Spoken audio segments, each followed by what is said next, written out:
Se retrouver sur place, voir l'ambiance, se retrouver avec les motos, voir mon conjoint au milieu des motos, ouais, là c'est tout bête, mais on se prend une grosse claque en se disant c'est pas vrai, on y est, il va le faire. Et là sur la plage, comme je disais tout à l'heure, bah en fait je me suis dit ok, je suis sur la ligne de départ, mais comment je vais savoir qu'il est arrivé au bout? Et là quand je tombe sur ce journaliste et qui me dit qu'il fait 2, donc là je me dis c'est génial, c'est son pari, c'est ce qu'il voulait faire, et qu'il s'est arrêté, parce qu'en fait il y a vraiment eu les 2 temps où il me dit il fait 2 et il s'est arrêté. Bon, voilà, on est soulagés, on est fiers et on est content que tout se soit bien passé. Ouais. Mais c'était hyper stressant. Un petit peu de repos, mais non, que ça continue.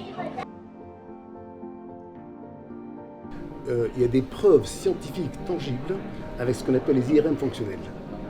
Demander à un patient pendant qu'il subit une IRM cérébrale de penser sans rien faire, ça, disons, met en feu quelques zones cérébrales qui se mettent à s'activer.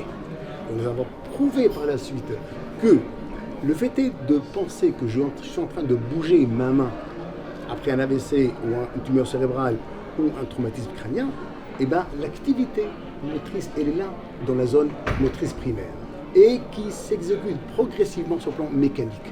Et quelque part un peu, l'activité mécanique visible, palpable et mesurable n'est que la conséquence d'une activité spirituelle, une activité abstraite d'imagination et de ce qu'on appelle d'imagerie mentale.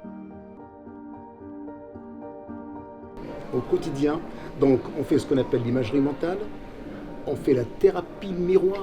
Vous savez ce que c'est la thérapie miroir? Donc, on met donc, une séparation entre le corps droit et le corps gauche, d'accord? Et puis, on fait bouger la main valide que le patient voit. Il pensait que c'est sa main, parce que c'est croisé, qui est atteinte et qui bouge. Et petit à petit, on voit la main atteinte commence à reproduire ce qu'elle voit de l'autre côté.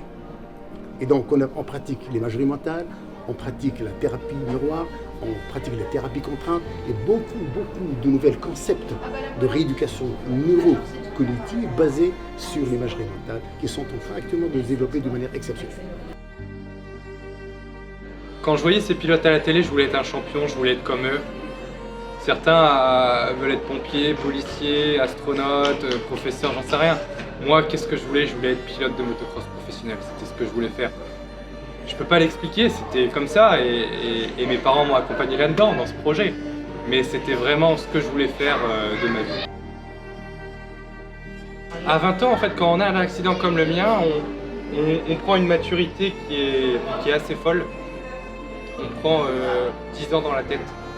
Et c'est comme ça, c'est un choix de vie. Depuis tout petit, je fais du sport de haut niveau, je me bats. J'ai dû faire face à l'adversité avec des blessures dès mes 10 ans, 12 ans. Donc revenir, ça a toujours été, pas une habitude, mais un moteur pour moi. Donc là, quand j'ai eu ce grave accident, je vais pas dire que j'étais préparé, on n'est jamais préparé assez. Mais en tout cas, j'avais cette fibre.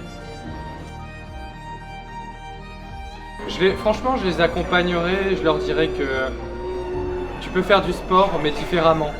Quand on a un mauvais week-end, c'est pas la fin du monde. Je dirais qu'il faut le prendre de la bonne manière et prendre de la hauteur plutôt. Mais je leur interdirais pas de faire du sport de haut niveau ou du sport à risque, parce que si c'est leur rêve, c'est leur rêve. Faut pas briser le rêve des enfants. Un jour, retrouver des jambes. Ça serait le plus beau cadeau de la vie.